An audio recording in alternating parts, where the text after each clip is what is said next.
ये कैसा मामला है कि कभी कभी हमारी जिंदगी में वही पुरानी मुश्किलें बार बार सामने आती हैं और हम समझ नहीं पाते कि ये तकलीफें हमारे साथ बार बार क्यों घट रही हैं। खास तौर पर हमारे काम धंधे से जुड़ी, जहां हमारी पूरी कोशिश के बावजूद मुश्किलें बार बार आती है। और इसका ताल्लुक हमारी इस काबिलियत से क्या है कि हम लोगों को कैसे मैनेज करते हैं, अपने रिश्ते कैसे निभाते हैं। तो चलिए इस जरूरी पहलू को समझते हैं।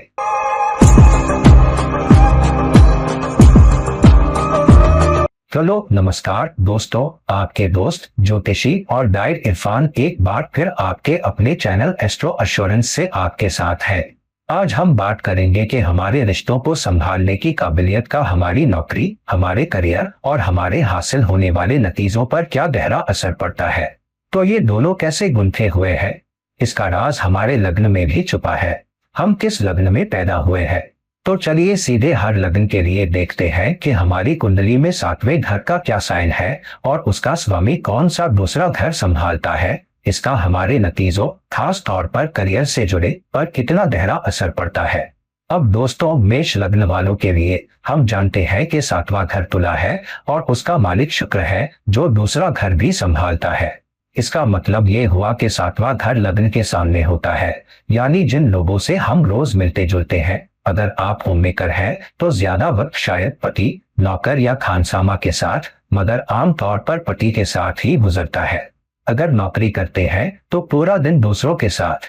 तो शुक्र का दूसरे और 7वें घर का मालिक होना ये कहता है कि अगर आप अपने रिश्ते, जो हमारी कीमतों, फैमिली वैल्यूज और विरासत से जुड़े हैं, नहीं संभाल पाए तो रोजी रोटी और करियर से जुड़े अच्छे नतीजे नहीं मिलेंगे। क्यों? क्योंकि 7वां घर वो है जहां आप टीम में काम करते हैं, सहकर्मियों के साथ रहते हैं। और चूंकि 7वां स्वामी दूसरे घर का भी मालिक है, तो लोगों के साथ आपका व्यवहार आपकी कमाई को भी प्रभावित करेगा। मतलब ये भी कि अगर पति या पत्नी से रिश्ता ठीक नहीं, तो दफ्तर में भी लोगों के साथ काम करने में दिक्कत आएगी। आपने गौर किया होगा, मेष लग्न वालों में अक्सर यही देखने को मिलता है। अगर घर पर पति या पत्नी से झगड़ा हुआ है तो पूरा दिन काम में मन नहीं लगता, ध्यान नहीं टिकता, और फिर दफ्तर में भी कोई न कोई मुश्किल खड़ी हो जाती है। कोई आपके काम पर सवाल उठाता है, बॉस नाराज हो जाता है, कोई न कोई उलझन आ ही जाती है। इसलिए मेष लग्न वालों के लिए बहुत जरूरी है कि रिश्तों को संभाले, फैमिली की सीखी हुई बातों, विरासत को जिंदा रखें। और शुक्र 7वें घर का मालिक है, इसलिए अपनी जुबान नर्म रखें, बात करने का अंदाज शरीफाना रखें, अच्छे कपड़े पहनें, खुशबू लगाएं और अपने पति या पत्नी के साथ नजदीकियां बनाए रखें, रोमांस बनाए रखें। ऐसा करेंगे तो दफ्तर में सहकर्मियों से भी संबंध अच्छे रहेंगे और बैंक बैलेंस भी बढ़ेगा, क्योंकि शुक्र 7वें के साथ साथ दूसरे घर, कमाई और पोषण का भी मालिक है। वृष लग्न वालों के लिए 7वां घर वृश्चिक है और उसका मालिक मंगल आपके 12वें घर मेष का भी मालिक है। तो जनात आपसे कह रही है, अगर आप अपने पति या पत्नी के साथ रिश्ता नहीं संभाल पाए तो काम की जगह पर भी लोगों के साथ काम करने में तब्दीलियां और मुश्किलें आएंगी। और चूंकि मंगल 12वें घर का भी मालिक है, इसका मतलब ये हुआ कि अगर आप रिश्ते में ज्यादा देने वाले नहीं बनेंगे तो काम में अपने आप चुनौतियां सामने आएंगी। तो बेहतर है कि रिश्ते में ज्यादा दें, वरना क्या होगा, आप काम में ज्यादा देते रहेंगे मगर इनाम नहीं मिलेगा, तारीफ नहीं मिलेगी, प्रमोशन नहीं मिलेगी। कोशिश करके देखिए वृष लग्न वालों, अगर पति या पत्नी से रिश्ता खराब रखा, उन्हें ज्यादा प्यार और देने का भाव नहीं दिखाया, तो आप काम में ज्यादा देते रहेंगे मगर कदर नहीं होगी। ऐसा क्यों? क्योंकि गृहस्थ आश्रम 4 आश्रमों में से बहुत अहम है। चौथा घर मोक्ष भाव भी है। मतलब अगर घरेलू जीवन ठीक नहीं तो संपत्ति, सुख, शांति, तालमेल कुछ भी ठीक से नहीं संभाल पाएंगे। इसलिए वृष लग्न वालों के लिए साफ है, मंगल 7वें और 12वें दोनों घरों का मालिक है। रिश्ते में ज्यादा दे, तभी काम में भी कदर और तारीफ मिलेगी, वरना रिश्ते में तब्दीलियां आएंगी, यानी रिश्ता टूट सकता है, एक के बाद एक रिश्तों में उलझ सकते हैं जब तक सही नतीजे नहीं मिलते। तो अगर आप बस काम पर ही ध्यान दे रहे हैं, वहां ज्यादा दे रहे हैं, मगर अपने पति या पत्नी के साथ नहीं, तो जनाब भी आपके करियर में रोजमर्रा की मदद नहीं करेगी। मिथुन लग्न वालों के लिए 7वां घर धनु है और उसका मालिक बृहस्पति मीन राशि यानी आपके 10वें घर करियर का भी मालिक है। मतलब ये दोनों जुड़े हुए हैं। 7वें घर में धनु की एनर्जी है, यानी अगर शादी की संस्था में अपने पार्टनर में उनकी लीडरशिप में आपकी आस्था और विश्वास मजबूत नहीं, अगर आप उनसे आगे निकलने की या उन्हें दबाने की कोशिश करते हैं, खास तौर पर औरतें, तो आपका करियर प्रभावित होगा। और आपका करियर साइन मीन है, मतलब काम में आपको लगेगा कि आप पर्याप्त दे नहीं पा रहे, कंट्रीब्यूट नहीं कर पा रहे। तो अगर पार्टनर, पति या बॉयफ्रेंड के साथ रिश्ता खराब किया तो काम भी प्रभावित होगा, क्योंकि ये आपस में जुड़े हैं। और सातवें घर का मालिक बृहस्पति है, मतलब आपको दिलदार, देने वाला, परवाह करने वाला बनना होगा, तभी काम भी ठीक चलेगा, तारीफ मिलेगी। मत पूछिए कि ये कैसे जुड़ा है, मैं बता ही रहा हूँ। लेकिन अगर आप सोचते हैं ऐसा क्यों, मैं घर में ठीक नहीं रहा तो जनात मेरे करियर को सजा क्यों देगी, क्योंकि ये गृहस्थ आश्रम से गहरा ताल्लुक रखते हैं। घर से ही प्यार, शांति, तालमेल आता है। और घर में रहता कौन है? आपका पति या पत्नी। इसलिए 4 केंद्र घरों में से चौथा और 7वां दोनों आपके घरेलू जीवन से जुड़े हैं। अगर घर ठीक नहीं तो करियर भी प्रभावित होगा। तो मिथुन लग्न वालों के लिए साफ है, रिश्ता अच्छा रखिए, पार्टनर पर भरोसा रखिए, उन्हें लीड करने दीजिए, उदार बनिए, दिलदार बनिए, तो जनाब भी आपके साथ अच्छा व्यवहार करेगी, करियर भी आगे बढ़ेगा, तारीफ मिलेगी और आप काम में भी ज्यादा दे पाएंगे। कर्क लग्न वालों के लिए शनि 7वां घर मकर और 8वां घर कुंभ दोनों का मालिक है। याद रखिए, कर्क लग्न वालों में अक्सर शुरुआती जिंदगी में पारिवारिक जीवन, शादीशुदा जीवन में उतार चढ़ाव आते हैं। अगर पहले 7 से 10 साल सावधानी बरती तो बाद का हिस्सा बेहतर होता है। और 7वें स्वामी शनि 10वें घर करियर के भी कारक है, मतलब अगर आप अपने पति या पत्नी के प्रति वफादार, समर्पित, देने वाले, सेवा भाव वाले नहीं है तो आपका करियर भी 8वें घर की तब्दीलियों से गुजरेगा। याद रखिए, 8वां घर 10वें का 11वां है, यानी करियर की कामनाएं और हासिल 8वें घर से जुड़े हैं। और चूंकि शनि 7वें और 8वें दोनों का मालिक है, अगर रिश्ते में आप समर्पित, वफादार, सेवा भाव वाले नहीं हैं तो करियर में भी उतार चढ़ाव आएंगे।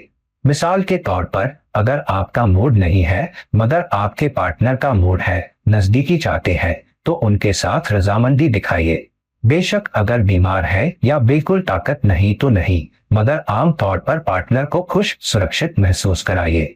एक सेवा भाव रखिए तो करियर में उतार चढ़ाव नहीं आएंगे।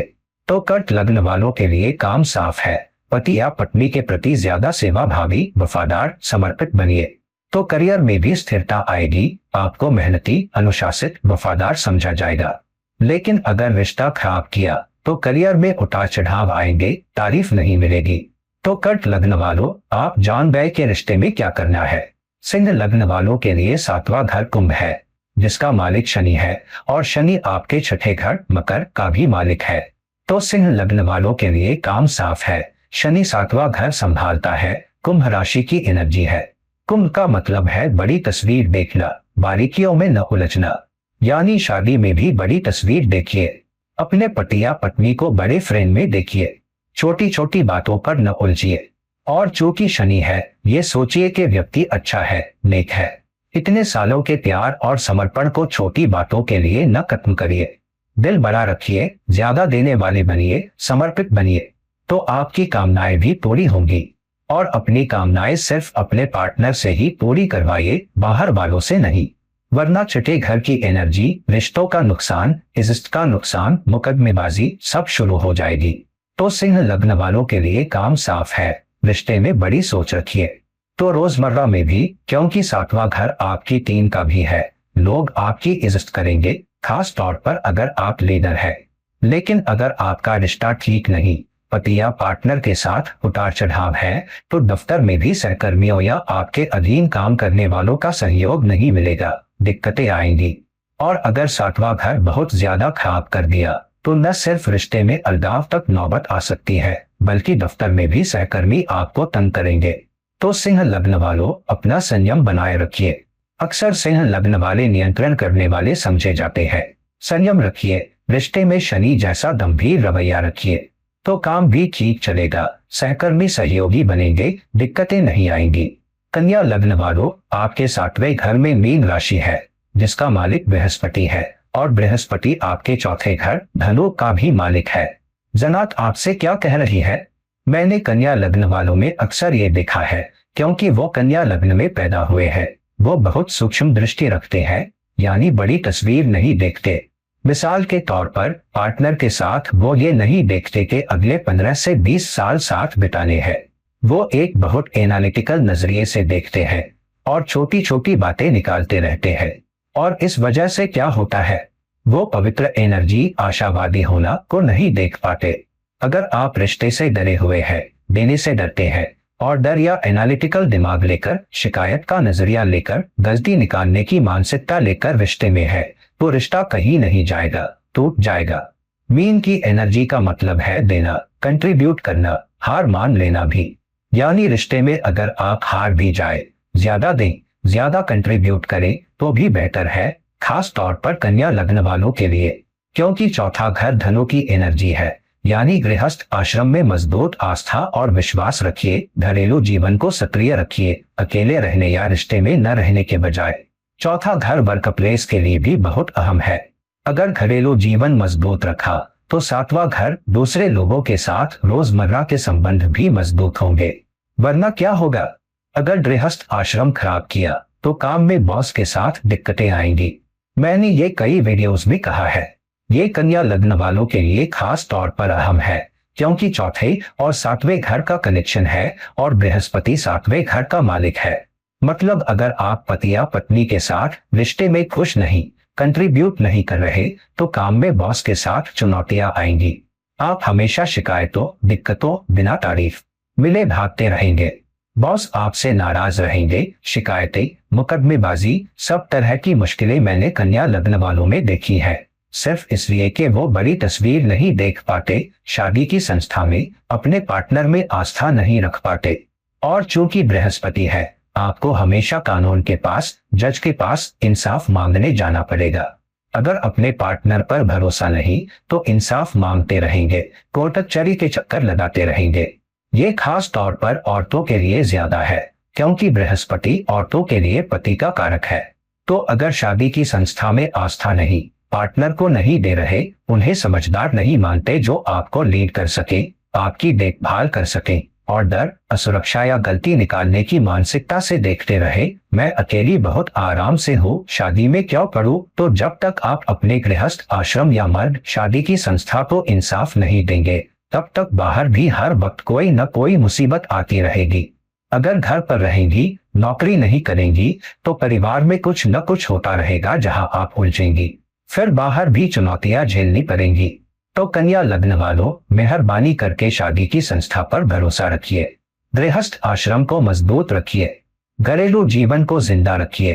अकेले या सिंगल रहने की कोशिश न करिए, पति या पत्नी से लड़ाई झगड़े न करिए, तलाक न लीजिए। अगर ऐसा किया, रिश्ते पर भरोसा नहीं किया, अकेले रहना चाहा या पार्टनर में ही समस्याएं देखते रहे, तो रोजमर्रा में शांति और सुकून नहीं मिलेगा और बाहर चुनौतियां आती रहेंगी। सारी कोर्ट कचहरी, शिकायतें, कंपनियों में मुश्किलें होती रहेंगी। आपके बॉस, ऊपर वाले अथॉरिटी फिगर्स आपके साथ तालमेल से नहीं चलेंगे, आपके बारे में अच्छी बात नहीं करेंगे, बल्कि चुनौती देते रहेंगे। अब अगर आप तुला लग्न वाले हैं, सातवां घर मेष है जिसका मालिक मंगल है, और मंगल आपके दूसरे घर वृश्चिक का भी मालिक है, तो जनाब साफ तौर पर आपसे कह रही है, चिल्ला रही है कि आपके सातवें घर की मेष एनर्जी। मेष क्या है? समस्या समाधान, इलाज। यानी आपकी शादी में एक हीलिंग एटीट्यूड, समस्या समाधान का नजरिया होना चाहिए, लड़ाई का नहीं। अगर लड़ना ही है तो अपने पति के लिए लड़िए, अपनी पत्नी के लिए लड़िए, शादी की संस्था के लिए लड़िए, पार्टनर से नहीं। तो क्या होगा? आपकी आमदनी सातवें घर से जुड़ी है, क्योंकि वो एक ही मालिक से जुड़े हैं। तो आप पाएंगे कि आमदनी बढ़ेगी, कमाने की क्षमता बढ़ेगी, बैंक बैलेंस बढ़ेगा। शादी की संस्था खराब कीजिए, पार्टनर से लड़ते रहिए, शादी में कोई न कोई चुनौती या मसला पैदा करते रहिए, पार्टनर के लिए नहीं बल्कि उनसे लड़ते रहिए। कि नहीं करेंगे, समस्या समाधान नहीं करेंगे, तो आप पाएंगे कि आपको तारीफ नहीं मिलेगी, पहचान नहीं मिलेगी, सैलरी में इंक्रीमेंट नहीं मिलेगा, आसानी से स्वीकार नहीं किए जाएंगे, और प्रमोशन, ग्रोथ बहुत मुश्किल हो जाएगी। और रोजमर्रा में आप पति या पत्नी से लड़कर काम पर जाएंगे तो वहां भी कोई न कोई चुनौती आएगी, कोई आपको उकसाएगा, उंगली उठाएगा, शिकायत करेगा, मीटिंग में आपके काम पर सवाल उठाएगा, चुनौती देगा। ये होगा। आप नहीं जान पाएंगे कि ये कैसे जुड़ा। आप महसूस करेंगे, क्योंकि मेरा पति या पत्नी से बुरा दिन था या झगड़ा हुआ था, तो मेरा माइंडसेट ऐसा है कि मेरा अच्छा वक्त नहीं चल रहा। मगर ये सिर्फ आपके माइंडसेट की बात नहीं, ये जनात भी लगभग आपके खिलाफ साजिश करती है, आपको सबक सिखाने के लिए, क्योंकि आप नहीं देख पाए कि सातवें घर की एनर्जी क्या दे रही है। तो अगर आप तुला लग्न वाले हैं, आपके लिए काम साफ है। अगर स्थिर आमदनी चाहिए, ज्यादा बैंक बैलेंस चाहिए, घर में ज्यादा पोषण आटा देखना चाहते हैं, काम में बेहतर रिश्ते चाहते हैं, तो पति या पत्नी से मत लड़िए, बल्कि शादी की संस्था के लिए लड़िए। एक हीलिंग और चीजों को ठंडा रखने, चीजों को बेहतर तरीके से मैनेज करने का अंदाज रखिए, और पार्टनर के लिए लड़िए, शादी की संस्था के लिए लड़िए। समस्या पैदा करने वाला नहीं, समस्या समाधान वाला नजरिया रखिए। अब वृश्चिक लग्न वालों के लिए आपके सातवें घर में वृष राशि है, जिसका मालिक शुक्र है। शुक्र कौन सा दूसरा राशि संभालता है? दूसरी राशि जिसका शुक्र मालिक है वो है 12वां घर तुला राशि। तो अब 12वां घर में तुला राशि है, जो सातवें घर की असल राशि है, रिश्तों की राशि। 7वां घर वृष है। वृष क्या है? नियम, रेगुलेशन, मगर सबसे ज्यादा आपके सिद्धांतों, कीमतों, परंपराओं, विरासत से जुड़ा है। यानी अपनी शादी में कोशिश कीजिए कि आप मजबूत कीमतें रखें, अपना जीवन शादीशुदा जीवन में सिद्धांतों के साथ जिए। तो आप पाएंगे कि काम में भी, क्योंकि 7वां घर टीम वर्क का भी घर है, आप दूसरे लोगों के साथ रोजमर्रा कैसे काम करते हैं, तो क्या होगा? अगर आपके पास आपको बेहतर तरीके से अपने रिश्ते को मैनेज करना चाहिए, अपने रिश्ते में मजबूत कीमतें और सिद्धांत रखने चाहिए, बजाय इसके के बाहर नजर डाले, शादी के बाहर सीमाएं लांघने की कोशिश करें, या सोचे कि दूसरा व्यक्ति मेरे पति या पत्नी से बेहतर है। देखो उसके पति को, देखो उस मर्द की बीवी को, वो कैसे उनकी देखभाल करते हैं, कितने प्यारे हैं, कितने देखभाल करने वाले हैं। बाहर देखने के बजाय अंदर देखिए और सुनिश्चित कीजिए कि मजबूत कीमतें और सिद्धांत आपके रिश्ते और पार्टनर के प्रति आपके रवैये को गाइड करें। तो आप पाएंगे कि 12वें घर की देन, कंट्रीब्यूट करना, नुकसान, अतिरिक्त आपके खिलाफ नहीं होंगे, वो आपके लिए होंगे। यानी या तो शादी की संस्था में ज्यादा देना, हारना, या काम में करना। अगर आप शादी में पति या पत्नी को ज्यादा देंगे, प्यार, देखभाल, कंट्रीब्यूशन, दान देंगे, तो आप पाएंगे कि आपको काम में नुकसान नहीं उठाना पड़ेगा। आप कहाँ ज्यादा हारते हैं? काम में ज्यादा हारते हैं, क्योंकि आप इंक्रीमेंट हारते हैं, ग्रोथ हारते हैं, डिजाइनेशन हारते हैं। वो आपके लिए ज्यादा कामनाएं हो सकती है, क्योंकि उसी के आधार पर ग्रोथ नहीं आएगी। अगर आप रिश्ते में ज्यादा प्यार, देखभाल करने वाले हैं, तो आपके पति या पत्नी भी बदले में ज्यादा प्यार और देखभाल कर सकते हैं। कभी उनकी अंतरात्मा भी जाग सकती है। मैं ये नहीं कह रहा कि आप फर्श की दरी बन जाए, मैं ऐसा नहीं कह रहा, मगर कह रहा हूं हमेशा एक लगातार देने वाला रवैया रखिए, उल्टा नहीं।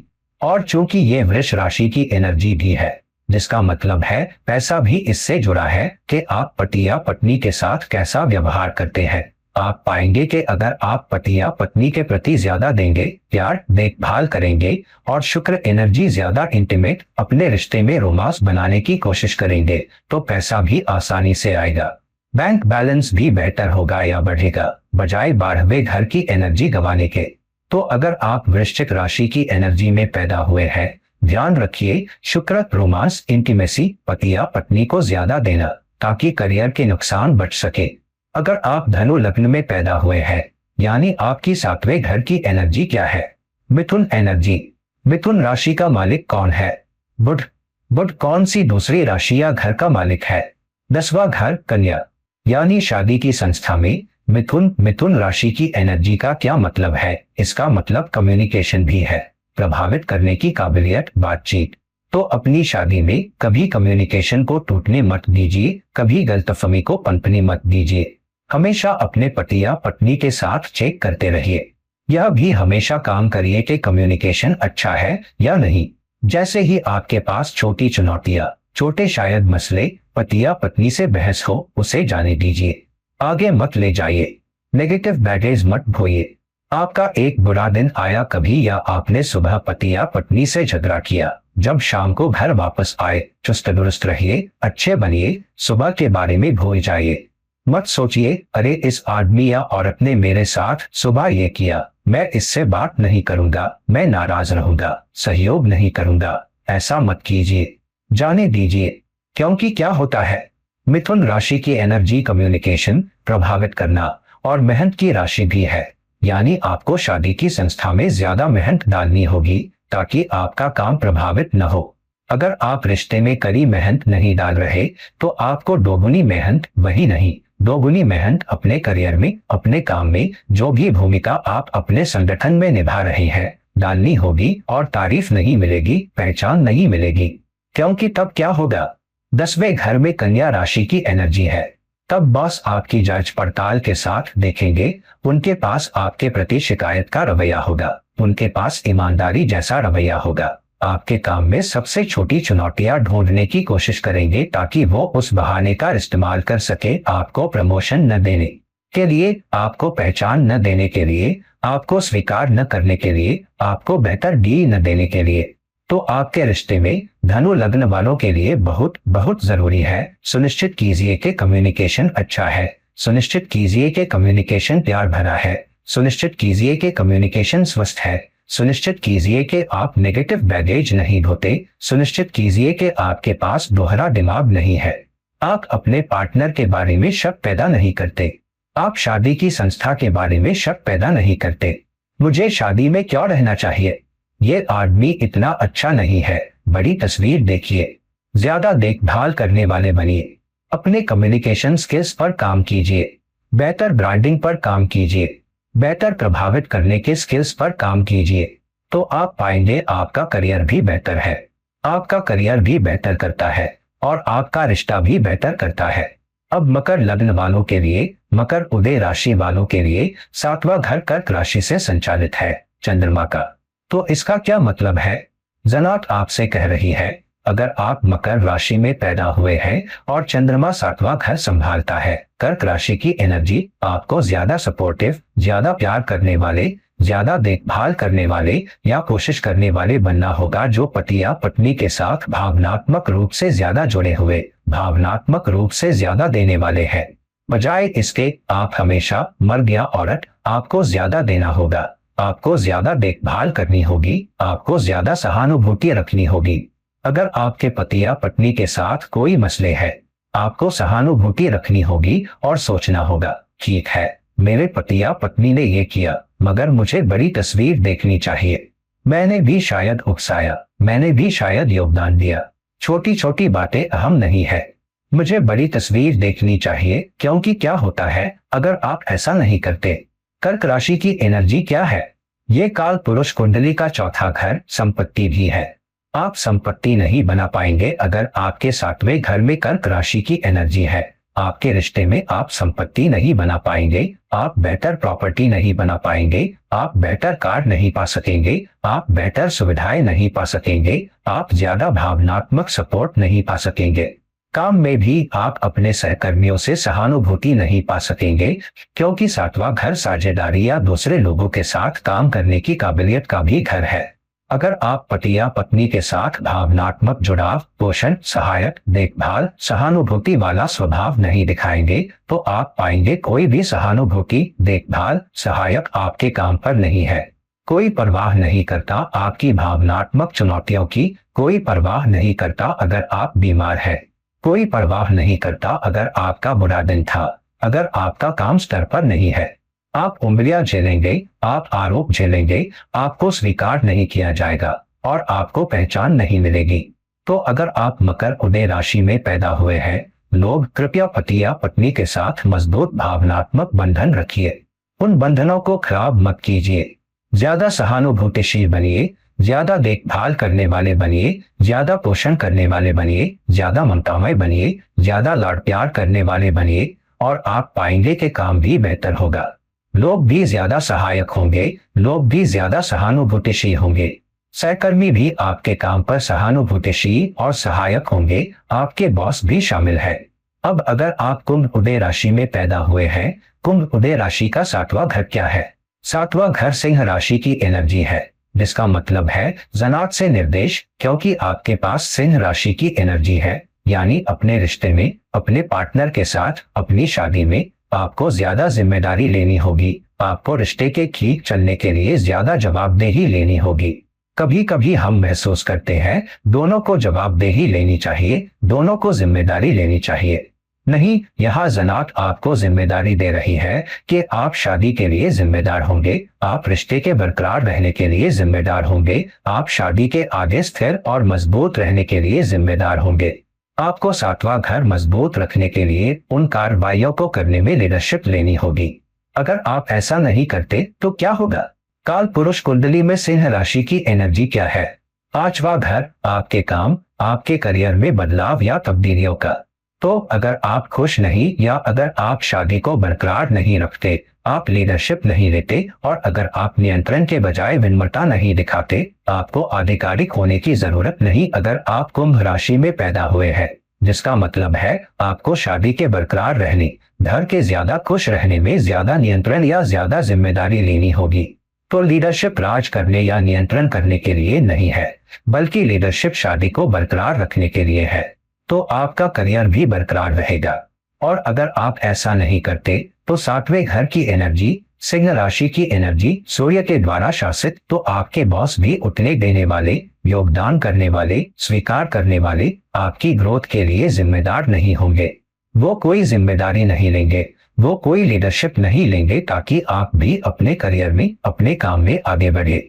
लीडरशिप आपकी तरफ नहीं होगी, लीडरशिप आपके खिलाफ आपके काम में, आपके करियर में होगी, क्योंकि सातवां घर रोजमर्रा के आधार पर दूसरे लोगों के साथ काम करने का भी घर है। और आप किसके साथ काम करते हैं? काम से जुड़े दफ्तर में दूसरे लोग। तो अगर आप कुंभ राशि में पैदा हुए हैं, ज्यादा विनम्र बनिए, शादी की खुशी बनाए रखने में ज्यादा लीडरशिप लीजिए, तो आप पाएंगे कि बॉस भी आपका सपोर्ट करते हैं, वो भी आपके प्रति ज्यादा सहानुभूतिशील है, वो भी ज्यादा स्वीकार करते हैं, और वो आपको चमकने देते हैं। अब अगर आप मीन उदय राशि में पैदा हुए हैं, तो सातवें घर की शासक राशि क्या है? वो है कन्या राशि की एनर्जी, जिसका मालिक बुध है, मगर बुध आपके चौथे घर मिथुन का भी मालिक है।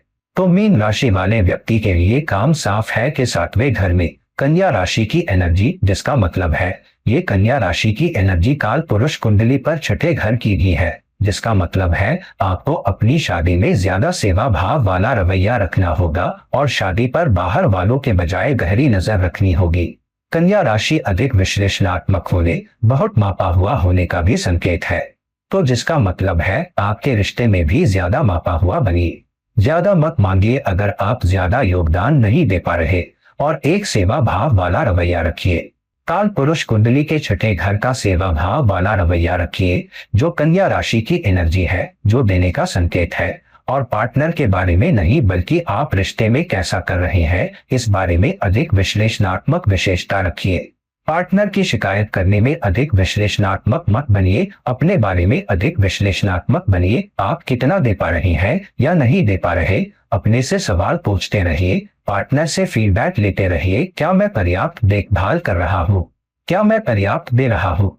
क्या मैं रिश्ते में वाकई अच्छा हूँ या नहीं? तो पार्टनर के बारे में अधिक विश्लेषणात्मक और शिकायत करने के बजाय अपने बारे में अधिक विश्लेषणात्मक बनिए। तो क्या होता है आपके काम में भी, आप पाएंगे कि बॉस आपके बारे में उतने विश्लेषणात्मक नहीं है। वो आपके काम के बारे में, लोगों के साथ काम करने की आपकी काबिलियत के बारे में उतने सूक्ष्म नहीं है।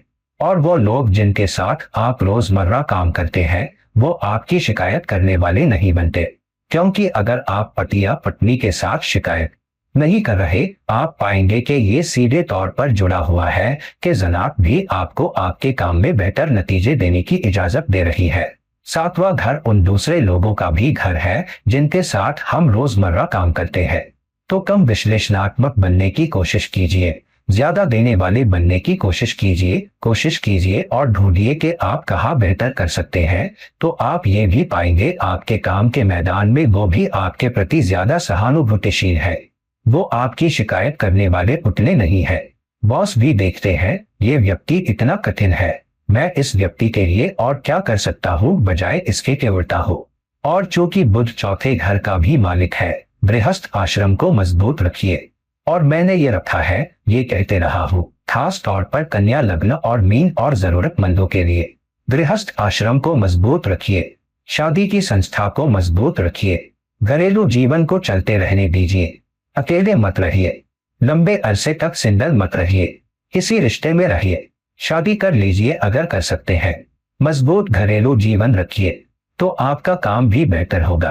आपको अपने सहकर्मियों से, काम में अपने बॉस से भी बेहतर सपोर्ट मिलेगा, क्योंकि वो सातवें घर की एनर्जी है दूसरे लोगों के साथ काम करने की। आप बेहतर संपत्ति बनाएंगे, आप ज्यादा प्रॉपर्टी सुविधाएं भी पा सकेंगे। तो अगर आप मीन उदय राशि में पैदा हुए हैं, पार्टनर के बारे में अधिक विश्लेषणात्मक होने के बजाय अपने बारे में अधिक विश्लेषणात्मक बनिए, रिश्ते में ज्यादा मापा हुआ बनिए, ज्यादा व्यावहारिक बनिए, ज्यादा देने वाले बनिए। कोशिश कीजिए और शादी की संस्था को मजबूत रखिए, खुशहाल घरेलू जीवन मजबूत रखिए और काम भी आपके लिए बेहतर नतीजे देगा। अब दोस्त, अब हम हर उदय राशि के लिए गुजर चुके हैं कि चौथे घर की राशि की एनर्जी और कौन सा ग्रह उसे संभालता है, कैसे जुड़ता है, न सिर्फ आपके रिश्ते रखने की काबिलियत से बल्कि आपके काम के मैदान, आपके करियर, लोगों के साथ रोजमर्रा काम करने की काबिलियत से। कृपया इन एनर्जी पर ध्यान दीजिए, कृपया रिश्ते पर ध्यान दीजिए, कृपया गृहस्थ आश्रम पर ध्यान दीजिए ताकि आप बेहतर नतीजे पाए। तो दोस्तों, इस वीडियो को लाइक कीजिए, शेयर कीजिए और अगर आप मेरे साथ एक पर्सनल कंसल्टेशन की तलाश में है, कृपया मुझसे संपर्क कीजिए, नीचे लिंक दिया गया है। कुछ और वक्त तक किसी और वीडियो के साथ ये रहा आपका दोस्त ज्योतिषी और गाइड इरफान, साइनिंग ऑफ। चाओ।